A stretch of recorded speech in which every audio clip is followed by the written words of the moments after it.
Hello everyone, welcome back to Luke's Movie Talk. We'll go over some of the most recent movies I've been watching. And for this video, I'll be looking at the new Blumhouse movie, M3GAN, that came out in cinemas recently. But before I get into that, make sure to like, subscribe to keep up to date with all future uploads. Okay, let's get into the plot for M3GAN. So the basic plot of this film is that this young girl, Katie, is on a trip with her mum and dad, and they get into a car accident. And then Katie ends up getting taken in by her aunt, who basically works for this big toy company. And she's been working on this new robot artificial toy, and when she brings it into her home, she basically thinks, what can I do for her?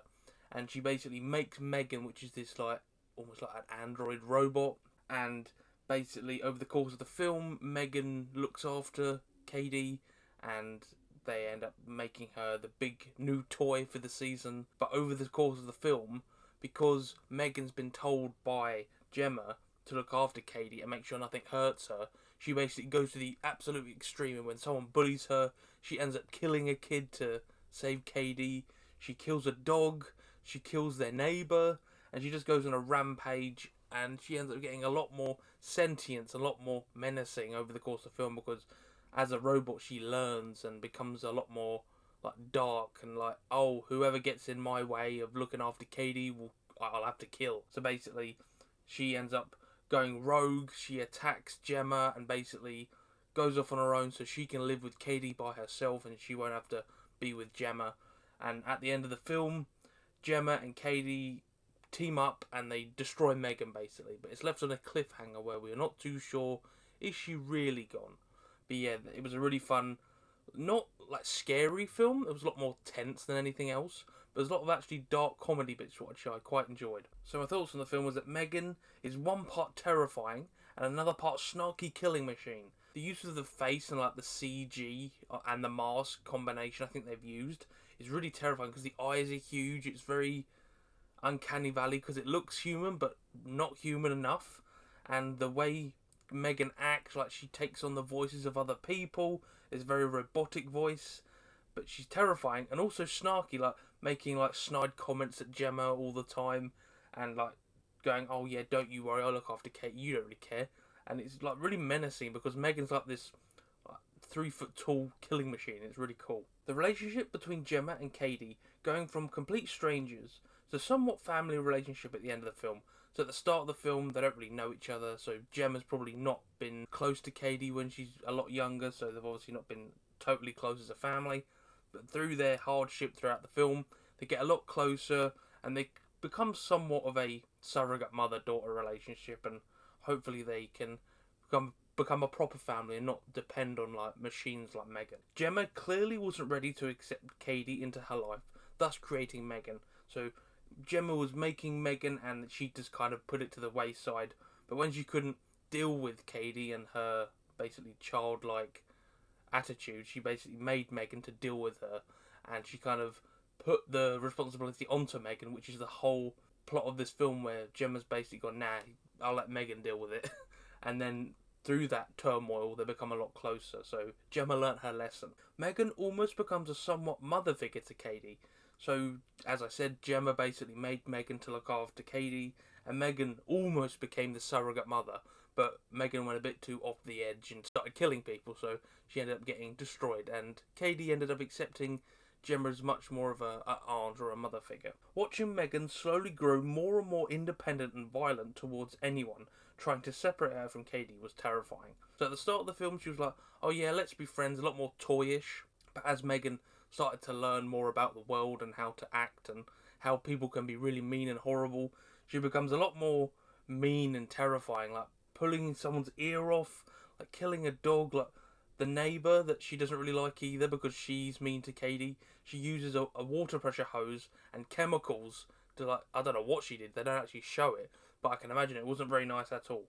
And M3GAN becomes a lot more independent and just doing her own thing, hacking into systems to make sure that she can get out of the toy building. It's really crazy how intelligent she was.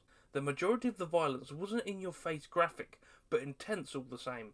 So like I mentioned, the water pressure hose, that would have been a horrible way to die. The way she grabbed the dog in the fence was horrible. And then the way she basically just grabbed a knife for paper cutting out of the office and just went around and stabbed a few people. She is a terrifying creation by Blumhouse, and I can't wait for the sequel they're definitely going to be making. Amy Donald did a great job as M3GAN stand-in, with the bizarre movements, which were one part funny, but also very unsettling. So they had two actors. They had Amy playing the body of M3GAN and had someone else voice her.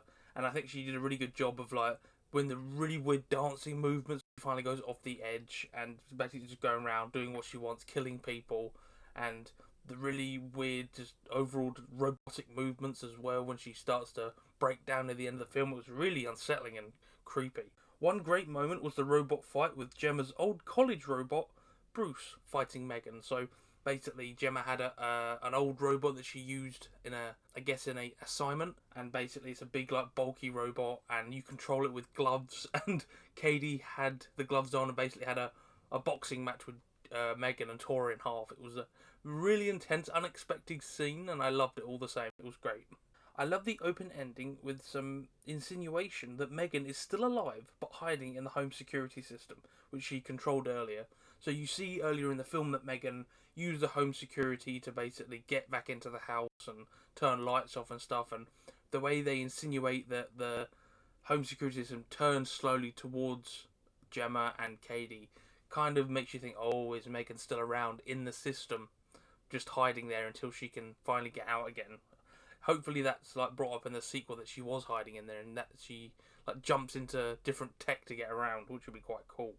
It was heartwarming to see Katie grow more confident throughout and recover from her parents' death. So basically at the start of the film, when her parents died, she's very quiet, very shy, very just kept to herself.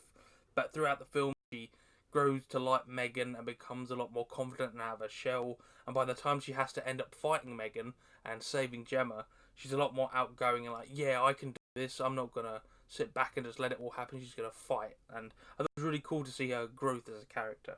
The boss David was a nice addition that brought a few good comedic moments. So he was the overbearing boss that basically wanted Gemma to do all the work. And I thought he was a nice little addition and one of the more highlight characters. And then a couple of the negatives of the film was that even though David, Gemma, Katie and M3GAN were kind of the highlights, the rest of the cast were pretty one note and uninteresting. Gemma's friends, the two assistants, they were kind of just there as help. They weren't really anything interesting. And then the rest of the crew, a lot of the background characters, nothing stood out. They were all just kind of literal background characters. And then while I loved the dark comedic moments, I was hoping for a few more scares, which were few and far between. So maybe the bit where the dog gets captured and killed was kind of freaky, or very much a jump scare. The rest of it was kind of dark comedic moments and not very jumpy or scary. It was very tense, but not scary. So I would have liked to have seen a bit more of that. But yeah, overall, I had a fantastic time with this film. Obviously, it was meant to be kind of an intense thriller, but I would have liked to have seen a few more scares. But I think the way they did it in this film, it kind of worked. So I'm glad they did it that way. But if you love all the Blumhouse stuff, what they do, low budget horror, it's really good. It's another feather in their cap of another great film. So if you love the tense thriller, maybe a Chucky-like film, you might like this. So give it a chance and I think you'll enjoy it. But yeah, that's my thoughts on this film. If you enjoyed this video, make sure to leave a like and subscribe to keep up to date with all future videos. And until next time, I will see you all later.